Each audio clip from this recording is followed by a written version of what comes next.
तेरा है एहसान, रोज़ नमाज़ें और कुरान है ये सब रूहे ईमान, नूरे रमज़ान, नूरे रमज़ान, नूरे रमज़ान, नूरे रमज़ान, नूरे रमज़ान, नूरे रमज़ान, नूरे Ramzan. Bismillahirrahmanirrahim. Assalamualaikum warahmatullahi wabarakatuh. Alhamdulillahi rabbil alamin. Nahmaduhu wa nasta'inuhu wa nastaghfiruhu wa na'udzu billahi min syururi anfusina wa min sayyiati a'malina, may yahdihillahu fala mudilla lahu wa may yudlilhu fala hadiya lahu. Asyhadu an la ilaha illallah wahdahu la syarika lahu wa asyhadu anna Muhammadan 'abduhu wa rasuluhu la nabiyya ba'dah. Allahumma shalli wa sallim wa karim wa barik ala sayyidina Muhammad wa ala ali sayyidina Muhammad.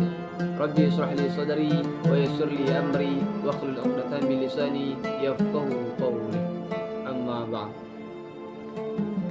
Marilah kita panjatkan puji dan syukur kepada Allah Subhanahu wa taala, yang mana kita pada hari ini alhamdulillah masih diberikan oleh Allah Subhanahu wa taala nikmat kesehatan, nikmat iman dan Islam, sehingga kita pada hari ini alhamdulillah ya masih bisa untuk melaksanakan ibadah puasa pada tahun 1442 Hijriah, dan hari ini sudah masuk ke hari yang ke-12.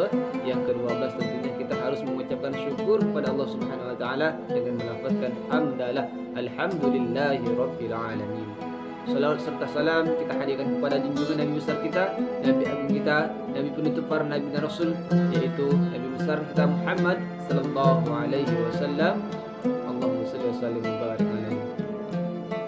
Baik, anak-anak kelas 1 sampai kelas 6 yang saleh dan soleha, serta ayah dan bunda, umi dan ustadz yang saya hormati, dalam kesempatan ini saya akan menyampaikan sedikit kultum mengenai keutamaan melaksanakan sahur di bulan Ramadan.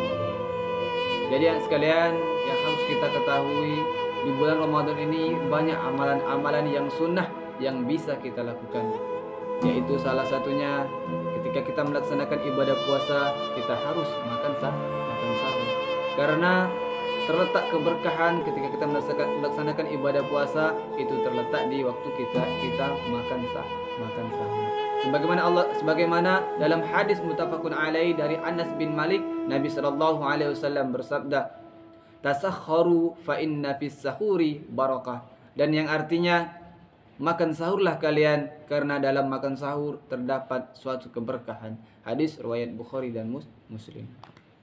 Jadi sekalian, ketika kita melaksanakan ibadah puasa, ya, kita harus melaksanakan ataupun makan sahur terlebih dahulu supaya kita mendapatkan keberkahan dari Allah Subhanahu wa taala. Jadi sekalian, yang dimaksud dengan barakah adalah turun dan tetapnya kebaikan dari Allah Subhanahu wa taala.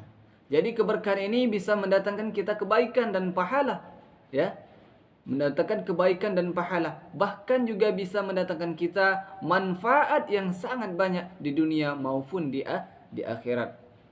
Namun yang patut harus kita ketahui yang sekalian, bahwa keberkahan itu adalah datang dari Allah Subhanahu wa taala, bukan datang dari yang lain, ya. Namun keberkahan itu adalah datang dari Allah Subhanahu wa taala, yang hanya diperoleh jika seseorang hambanya mentaati semua perintah Allah Subhanahu wa taala, menjalankan sunnah Rasulullah, insyaallah dia akan mendapatkan suatu keberkahan, ya.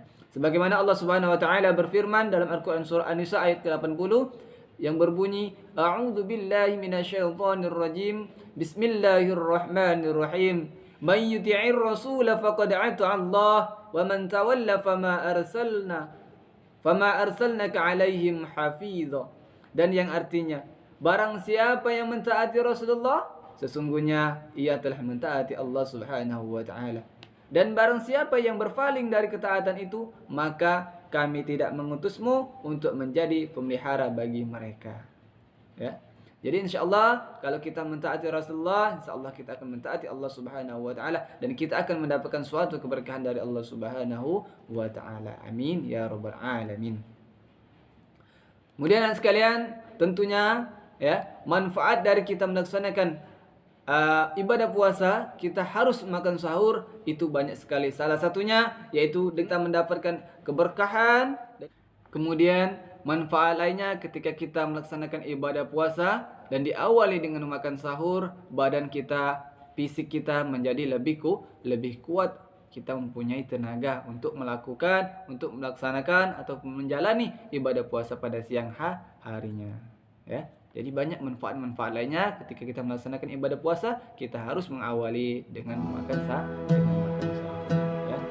Sekian sekalian, jadi orang yang makan sahur itu dijamin insya Allah dia bisa menjawab azan subuh, ya. Itu salah satu juga manfaat, ya. Kemudian juga dia bisa melaksanakan salat subuh secara berjamaah, ya. Tentu ini adalah suatu kebaikan bagi kita yang melaksanakan ibadah puasa esok hari, yang hari tersebut pada hari siang harinya tersebut dia diawali dengan makan sahur, ya. Jadi orang yang tidak memakan sahur itu rugi sekali, ya, rugi sekali. Keberkahannya sudah hilang, ya. Badan ataupun fisiknya juga lemah, ya, karena ia tidak diisi dengan suatu makanan yang berkah, ya. Jadi makan sahur sekalian, makan sahur ini bernilai ibadah jika kita niatkan untuk semakin kuat dalam melakukan ketaatan kita kepada Allah Subhanahu wa taala, ya. Jadi ketika kita makan sahur itu kita niatkan kepada Allah Subhanahu wa taala supaya badan kita, fisik kita lebih kuat untuk menjalankan ketaatan kita kepada Allah Subhanahu wa taala. Jadi pada intinya sekalian, makan sahur ini punya banyak berbagai keberkahan lainnya. Jadi sayang sekali kalau kita melewatkan waktu tersebut, ya, waktu sahur namun kita lewatkan makan sahur tersebut, ya. Jadi jangan sampai seperti itu. Sekian sekalian, mungkin untuk kesempatan ini sampai sini yang bisa dapat saya sampaikan. Lebih dan kurang mohon maaf. Allah SWT. Wallahul muwaffiq ila aqwamit thoriq. Assalamualaikum.